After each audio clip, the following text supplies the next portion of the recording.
Ja, hallo, hier ist Michael Adams. Ich bin immer noch in Vancouver für den Stock-Telegraph. Ich hatte ja in München mit Canarc ein Interview geführt und ja, es hat sich was getan und deswegen habe ich jetzt die Gelegenheit genutzt mit dem Catalin Chiloflischi. Right? Right. I made it finally. That's our running gag. Ja, also da gab es jetzt ein Update und da habe ich jetzt die Gelegenheit genutzt, mit ihm nochmal zu sprechen. So, Catalin, thanks for again taking the time to talk to me. And yeah, last time we touched base and did a video interview in Munich. That was beginning of November. Sure. And since then, you made a good development within the company. You released a PA. Yeah. So, and that's of course something which my readers, my viewers, and I'm interested in. So, tell us about what you achieved the last couple of months. Thanks for taking the time to come to see us in Vancouver. Yeah. This time, which is great. So last time we spoke was late last year, and we were really working hard on finishing up an economic plan on the project. And few days ago, at the beginning of middle of January, we've announced the results of preliminary economic assessments on the project, right? Which puts the project basically in a very attractive point right now. You know, we are one of those few projects, or probably the only project I would dare to say, that can produce new projects that can produce 1 ounce of gold at about $600 all-in costs. Okay. We will be expecting to produce about just under 20,000 ounces of gold equivalent a year, mostly gold. Okay. We have a project with about 7-year mine life. 70. 7 0. So 70.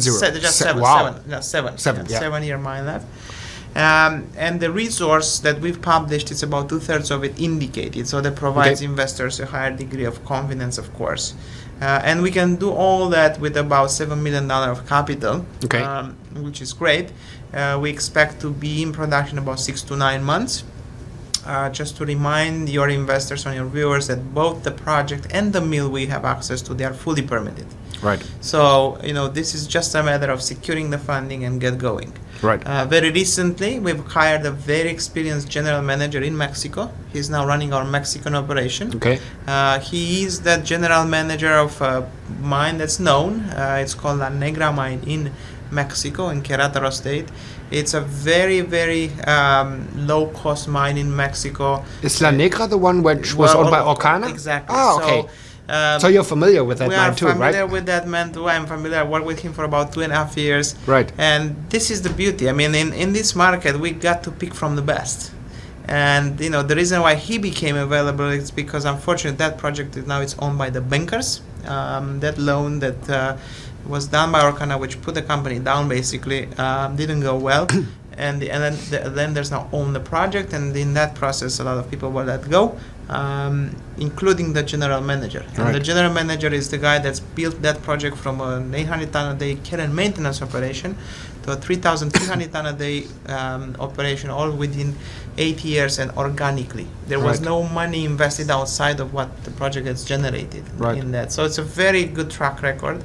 And we are fortunate now that he's going to be leading our mine in Mexico. Yeah, I agree. So I was following Orcana for a couple of years, and it was, at least on that point in time, it was a great success, right?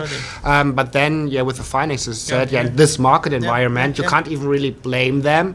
So at that point in time when they made the decision, it was probably smart, but the market didn't help them. So you mentioned that you need like 7 million. Yes. So how are you going to proceed with this? And second question, the development of the US dollar, how does that impact you and your for sure, both good questions. I think, you know, going back to the financing, we are in discussions as we speak right now with a series of groups that would be looking at the project-based financing. So basically the financing will be supported by the cash that the project generates. We will probably do a small equity offering, but for a small portion of it. Just to give, you know, some shareholders a good entry point, I think. But we are mindful about dilution, so we can't actually raise so much equity to pay for the project. Right. The good thing is, especially not in this market. Not in this market, and not even in a better market, because the amount of dilution would be huge. And because we have a robust project, we can get the project financed. That's right, but in a better market, the share price right now would be way higher. Exactly. So then the dilution would be lower, right? Then, but again, and that's also the time when you could repay back the loan, right? If that happens, it's a good problem to have, because then you do an equity offering, you close your debt, right? Yeah. So it's all good, and I think that's a very unique company, and I think that's a company that's now positioned well for this market. Right. And the impact of the US dollar development? The impact on the US dollar is actually beneficial to the project, because we have all the costs in Mexican pesos. Right. Mexican pesos actually was slowly devaluating against the US dollar, as was the Canadian dollar and the Australian dollar, and we have revenues in US dollars. Right. So even though Mexico is known to be a low-cost environment for mining, it's actually now even lower. Right. And are you planning on using diesel or fuel, or will you use electricity? Because I was told that even the price for electricity came way down in pesos. Yeah, it's actually electricity. I mean, the project, for those people that don't know what the project is, it's just outside of the city of Zacatecas. City of Zacatecas is a very beautiful city in Mexico. It's a UNESCO site. The Europeans love it. It's really gorgeous. The whole city, it's about 100,000 people, and it's built on mining. Okay. That's the state where you have the largest mining companies in Mexico operating. Peñoles, Fresnillo, First Majestic, Max Silver, all of them are there. Okay.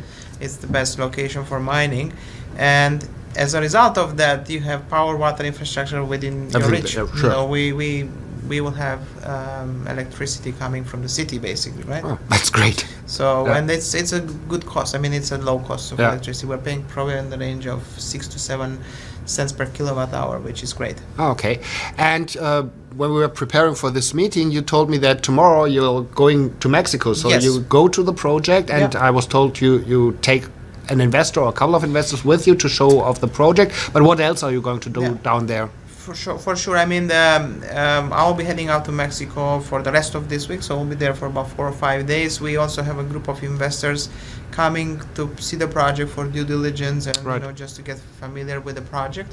We are also in discussions with the government to formally sign the contract. You know, right now we have a commitment from the government to enter into a lease agreement, and there is an official meeting which was held in Mexico where the lease was approved to be granted to us.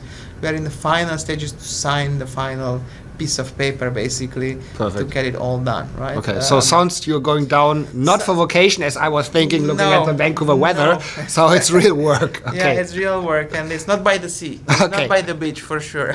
Perfect. Thank you so much. You, have Micah. A safe trip, and we should touch base at PDEC, which is coming up in a little bit more than a month. Pleased to do so. Thank you. Thank you.